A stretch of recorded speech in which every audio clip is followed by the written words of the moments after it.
Durand with Red Rock and South Vegas City Lifestyle magazines. We're here with Meet Our Partners edition at City Lifestyle Vegas edition. And I have today Melissa Zimbelman. She is an amazing entrepreneur. She is a realtor, property manager, owner of Luxe International Realty and Property Management. Welcome, Melissa. Thank you so much for having me. Oh my God, it's an honor and a pleasure, and I love you dearly. So Thank you. It's always so enriching to talk to you. Thank you. I feel the same. Thank you. And I would like to share with our listeners and our viewers some of your expertise. Cool. And before we dive into that, can you please tell us a little bit about your story, your journey on the real estate world? Sure. So I am from Colorado, and I've lived in Las Vegas for about 28 years this year, which now we say I'm almost a native because it's been that long. But I was in college in Colorado, and a real estate professor there, the college actually had a real estate program, approached me and said, "Have you ever thought about real estate?" And I was like 20 years old, knew nothing about real estate. And I said, "Well, what does that even mean?" And he said, "Well, you get to drive a nice car, make a bunch of money, and make your own schedule." And at that age, I was like, yes, that's exactly what I'm supposed to be doing with my life. Super dreamy. It was right. It was super perfect. dreamy, yeah. I don't really know why that was his explanation, but that was part of it. That was part of the truth. And so I switched my focus over to real estate at that point. What were you doing before? Business. Okay. So, I was typical kid coming out of high school having no idea what was fun or exciting. But that gave me a little direction, which was good. And then after I finished all of my real estate collegiate part of that adventure, then we decided to move to Las Vegas. And so I had to start over to some extent because only a part of your schooling, of course, is reciprocal. Yeah. So we moved here. And just a pause. Who is we? So I have a husband who Yes. is also a realtor. Okay. We've been married, well, gosh, about that same amount of time, about 28 years this year. Wow. We have no kids, but I'm the oldest of 7. What? Oldest of 7. 7. Yeah. I didn't remember this part of your... And so I always say, I think the Lord gives you this much mothering, and if you've done it all with your siblings before you're old enough to have your own, you're probably over it. Not going to have your own, yeah. So I'm a really good mama to everybody around me, but not my own, which works out great. Yeah. So Chris and I moved here, and he was actually a collection agent when we first moved here. Really? So he had to do something to get started. And it fits him really It does, well. because he's 6'4", and he always played football, so he's a tough guy, which is great. And then he was a bartender over the years and security and all kinds of fun stuff. In our town, you have lots of opportunity for that. And then eventually he said, maybe I should hang out with you and do some real estate. So he's had his license for 14 years. Okay. I've had mine now for 23. Wow. I've been a broker for 15 of those 23 years. We opened Luxe International Realty in 2010. February 10th, 2010. Wow. So we just had our 15-year anniversary of us owning the brokerage. Congratulations. And I think, what really got us interested when we started was that we had bought investment properties, and we really, we knew that you have to have some assets behind you at some point to be able to retire and, function. And so we always said, what better way to do that than to own investment property? And then eventually people started saying, well, if you're doing it for yourself, you should do it for us too. And so we started doing property management, and we have 325 homes we manage now. And we have clients that have been with us since almost the very beginning when I was first licensed, and they're like our family, which we really are very grateful for in this community for those relationships. And we've just found always in Vegas that if you're willing to work hard, there's always an opportunity for you. Definitely. And so that has been our journey. What a beautiful, successful journey. It's been an adventure. Yeah, and I love the name Luxe. Thank you. It's so classy and elegant and we shiny. spent a lot of time thinking about the branding because we said there's, our last name is Zimbelman. So Zimbelman Realty did not make sense because most people can't even spell it if they wanted to. And there's not an exit strategy when you're name is your True company that. name. Oh, yeah. So we said we want to be really smart about our branding, and so we do love that. It's very classy, and we're very attentive to the details. Yes. Because we are protecting the brand, and we feel like we are very proud that we work hard, and we want to display our strong brand for people. I love that. Yeah. And bringing then your expertise to the current times that we live in. Yeah. How is real estate in Vegas right now? That's like the $1 million question. If we're in an Uber, that's the question we answer. If we're at the grocery store, it's the question we answer. If you're at a podcast. If we're at the podcast with you, that's what I answer. But I will say that, it's always interesting because there's always a good part of real estate for somebody at all times. So no matter what our market's doing, it's good for somebody all the time. And so right now I would tell you it's almost shooting right down the center of being between a buyer's market and a seller's market. Okay. There's lots of investors hanging out in our town right now trying to grab properties, hoping people are a little desperate. The days on market, as you will remember, 2 summers ago, if you put your property on the market, it was probably gone in 3 days. You didn't have to do much and it would just be gone. And then last summer, a little softer than that, but still pretty aggressive as far as great prices and selling quickly. And then the average days on market reported in January from the National Association of Realtors was 80 days on the market, which is kind of freaking people out. For sure. So we haven't had that time. And a lot of sellers don't know what to do with that. They're nervous. They don't know why. They think their agent might not be performing, or they think something else should be being done to get it in front of more people. And the reality is it's pricing. Oh, really? It's really always pricing. You think that... Some prices are overinflated. Okay. I don't think the city as a whole is Right. necessarily that way. But I think most of us will say, well, our neighbor a year and a half ago was able to get $1.2 million. So I should be able to as well. And what I try to explain to people is the market may be softer now, but that usually benefits you because if you're going to sell and then you're going to buy again, you never get dinged twice. That very rarely happens. So you might get slightly less than what you hoped you would get when you sold, but you're usually also paying a little less than because you're in the same market. So I tell people don't get too tied up in that because you're going to end up with a good situation on the home you purchase as well. And if you're leaving this municipality to go to somewhere else, as long as it's not California, you're probably going to be paying less. And it's going to work itself out. It just always does. Amazing. Yeah. And I love how, you're so positive all the time and so practical. At the same time, you're a realist. I am. You're always able to see how things fit in to work out for the best. And with that said, how are the fires in California affecting our market here in Vegas? Not to have a crystal ball in front of you, but you're an expert. You've been on this for 20 plus years. How is that going to affect our market here? Well, I first want to say, obviously, it's devastating. We've had a lot of clients who have homes here and there call us mid-situation there and say they've asked us to evacuate. We've gotten one piece of luggage together with everything we love. We've grabbed the dogs and we're out. And I think one of my favorite parts about Las Vegas is that we don't have natural disasters often. We are very spoiled here.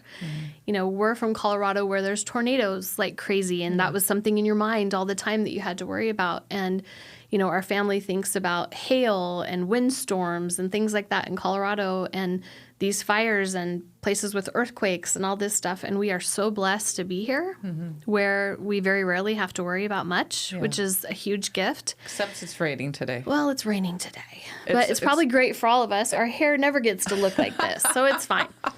But I think that, I'm getting those calls. I was getting those calls kind of that very first day that they knew that homes were going to be lost.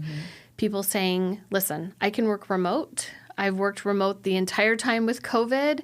I'm heading to Vegas. What do you have? And the interesting thing was that we assumed people would rent because they assumed they would go home. But what we're hearing from a lot of people is that they're actually going to go ahead and purchase here. And if it's not their dream home, because maybe it's not, they're kind of in a hurry. So what their intentions are will be that they will stay in that home for the next potentially 1 to 3 years, depending on how quickly their resolution happens in California. And then they may move back and keep this one here as a rental, which I think is really smart because at least you're putting money into an investment at that point rather than someone else's investment. And I think there are some opportunities here for people who are used to paying twice, sometimes 3 times what our market costs to buy a home in California, to go ahead and buy a property here. And then whether they decide they love it and they stay or not, they'll have options. So that's what we're getting calls about right now. And it's in all price ranges. You know, we have people that have said, can I stay in your furnished rental for a month while I get my feet under me? And then once I know what I want to do, let's get shopping. Or they've said, can I stay in your furnished rental for a year while I get my feet under me? I think a lot of them aren't sure how this is going to shake out. It's very new. Yeah, very new. And it's very intimidating to people, and they've had a lot of loss. Yeah. And so anytime I think you've had your whole world swept out from under you, you just need a safe place to land long enough and somebody to kind of go, we got you. Yeah. So that's what we're spending a lot of time doing right now. And is that affecting our market, like prices here? Is it spiking or is it staying the same? Are I think people it's staying taking the same. advantage of that? So we typically have some seasonal slowdown over the holidays. And I usually tell people it's not that you can't shop here during the holidays, but if you're coming from New York or you're coming from Chicago, it's hard to move during the winter. Yeah. You're dealing with a lot of weather, a lot of stuff where you're coming from. And so and people get very distracted. So I usually say, you know, about the second week of November all the way to about the second week of January, it's pretty quiet. Really only the people that need to buy or move during that time do. And so it's hard to tell right now if it's California affecting kind of the uptick or if it's just seasonally affecting, you know, coming out of that holiday slump, because we have seen some good activity. And I could almost pick a date because I track all of the leads that come into the company. And it was kind of almost, I would say maybe January 12th was kind of the magic switch. And all of a sudden we were getting tons of calls into the brokerage, tons of email leads from people saying, you know, hey, I'm ready to buy, I'm ready to rent, I'm ready to move. January 12th was kind of a magic date. Okay. And we've been running ever since, which is great. So, yeah. Amazing. Yeah. Congrats. Thank Congrats. You. What tips would you give for people who are looking to buy their homes, let's say, for the first time? Okay. So I think, you know, it's a very intimidating process right now because the interest rates are different than they've been in a lot of years. Right. You know, during COVID, we were really spoiled, artificially spoiled. And before that, you know, if they were in the 4s, 5s, people found that to be very palatable. Now, knowing that you're going to be in the mid 6s, maybe even 7, is kind of scary. Yeah. And so what I would say is, you know, you need a great lender. And you need a great realtor, but you really need to start with a great realtor lender duo and get educated so that you understand, okay, if I put X amount of dollars down, this is what my payment looks like. You need to do that process first. There's also sometimes a bunch of mysteries about your credit. You know, unless you've had it pulled, and it doesn't count to have it pulled on Credit Karma. You need an actual professional to do it because they're going to be able to look at that and say, I don't think that's yours. We need to get rid of that. This is old. Let's get rid of that. This is a medical situation. We don't have to worry about, you know, whatever they're going to tell you, they're going to have some advice. And sometimes doing that even 6 months before you think you're going to be ready is important. In advance. Because if you need to add some credit, which could be something as simple as adding a credit card or a new line of credit, different things, you need time for those to report and help you with your credit score. So doing that sooner rather than later is super important. And then just having someone knowledgeable in the programs that are available to you. And then, you know, a lot of people come to us and say, I don't have a ton of money, but I really like to buy. My grandma has offered, as an example, to give me some money towards down payment or different things. And so I think, you know, having a strategy is important. There's a lot of parents and grandparents now with some generational wealth that they're willing to help family with.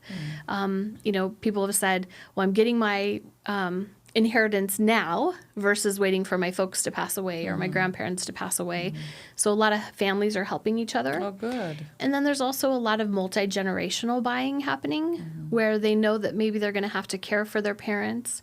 And so they want a home where it would have like a next gen suite or something where the parents can be in like a casita situation. The family can have the house and then maybe they're raising kids at the same time. Yeah. So there's just a lot of options and our town has a lot of options, which we're very lucky to have. Yeah. And I think, sometimes, I always say we all drove a Humpty before we had a nice car, meaning kind of a clunker. Yeah. And so I always say sometimes your first home does not have to be sexy. Just get yourself, get yourself going. Yeah. If it has to be a tiny 1-bedroom condo, because that's what you can afford, that will be the rental when then you can move up. So what are the advantages of, because there are advantages to just renting. Sure. And there are advantages to buying. Sure. So can you give us in a nutshell, what are the pros and cons of renting and what are the pros and cons of buying? Sure.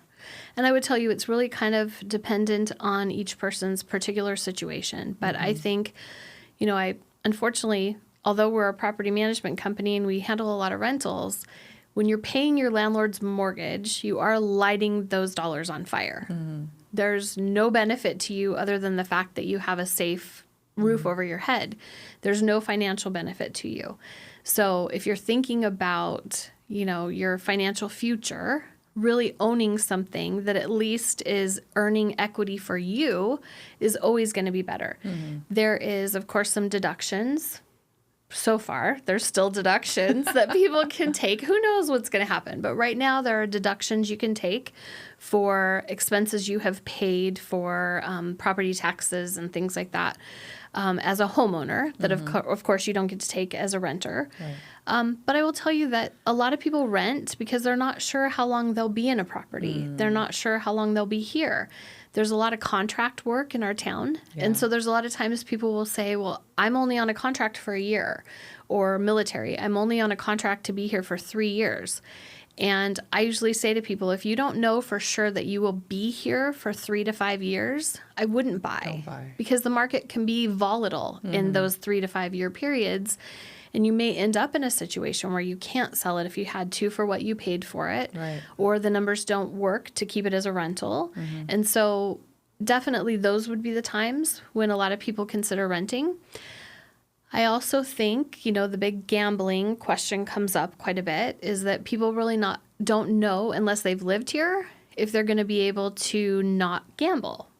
Oh. So we've had a lot of people over the years who have come here and a year later they say, I have to go.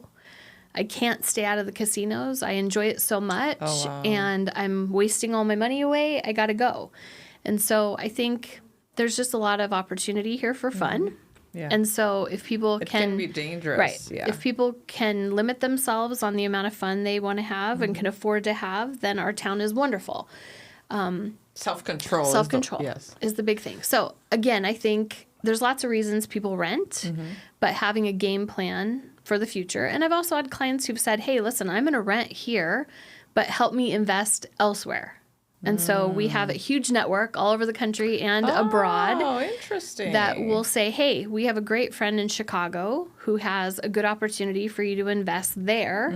And so they buy elsewhere, rent that property out, or buy a commercial property and do it that way. So they're doing something else with their money. Yeah. Still investing in real estate, not necessarily where they live. Right. Because as a renter, you don't have to pay property tax, maintenance a lot of the time. There are certain times that you actually save money by being a renter. Yeah. And I will tell you, it's very interesting on our very high-end properties that we manage.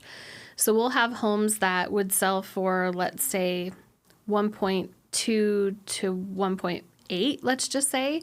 And the people are maybe paying $8,000 a month to rent that property.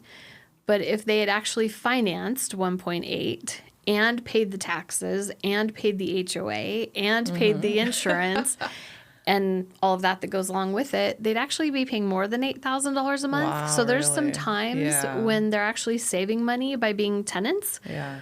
I have to remind them of that. Yeah. But I think there is some opportunities for sure.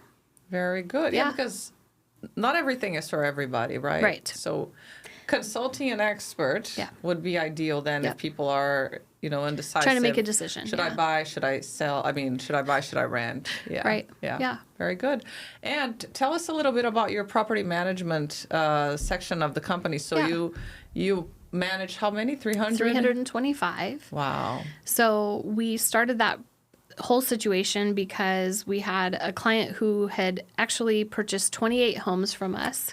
And he said, give me to a great property manager. And I had given him a couple options, and he kept coming back and saying, no. We want your level of service on the property management side. And I said, I don't know anybody doing that. I just was being honest.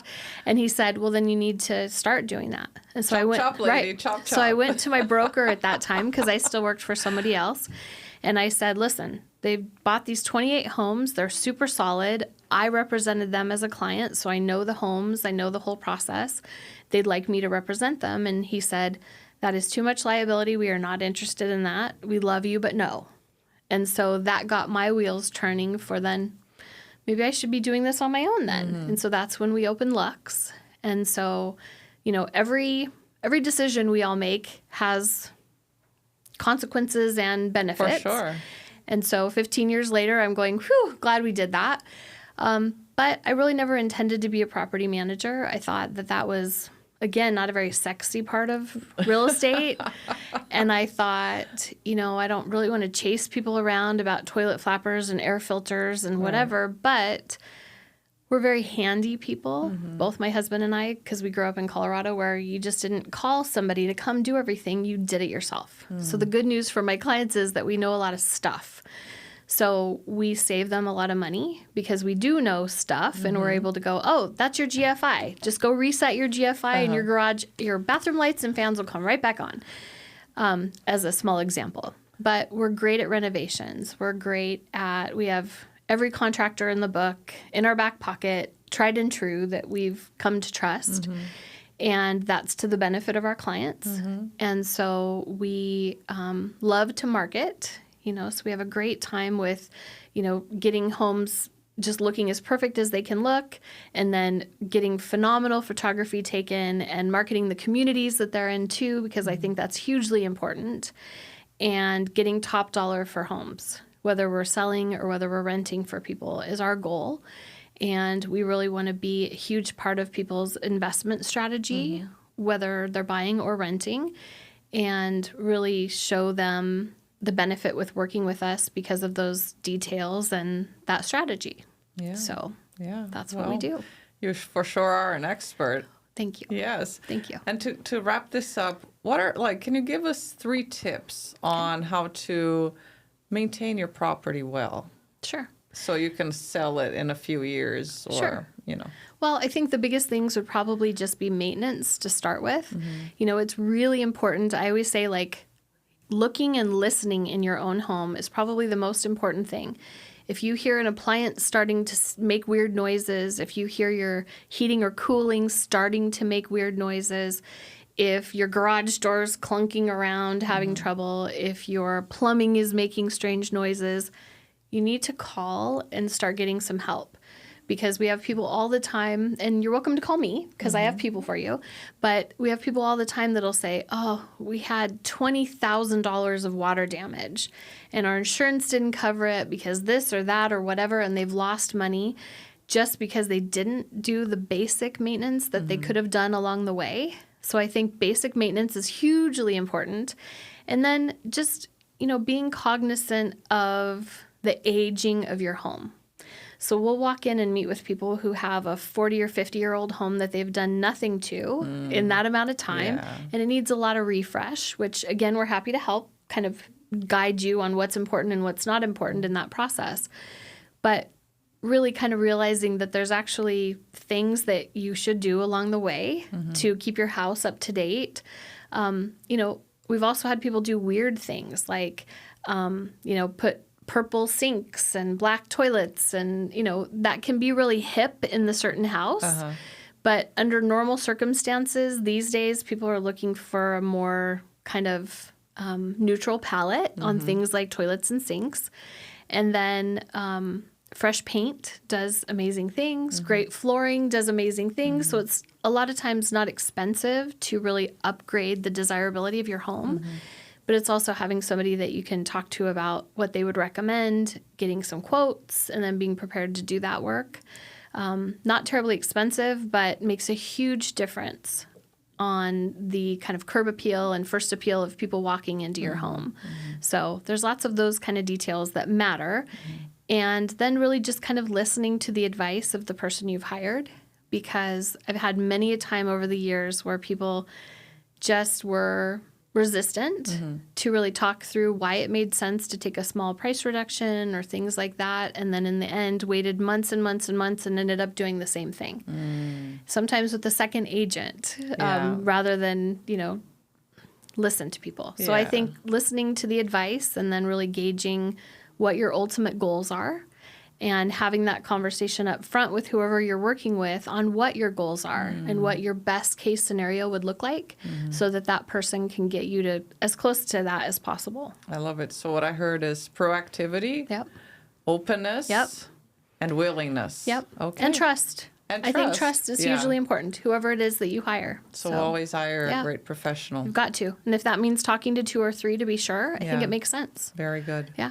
And how can we find you? How can our listeners and viewers find you and contact you, Melissa? Absolutely. So I'm sure you're going to show a little flash of my contact info, but Luxe International Realty, it's Luxe, internationalrealty.com. And Realty has no I in it. People get very confused that it's not reality. Right? So Realty. But luxeinternationalrealty.com, also on Facebook and Instagram and all those other places that you can find us. Our phone number is 702-655-5460. Beautiful. And we would be happy to help anybody. Well, thank you so much for being here today. Thank you. It was awesome. All these tips and just guidance, I'm sure, helped many people that are listening today. Okay. And until next time. Thank you so much. Thank you.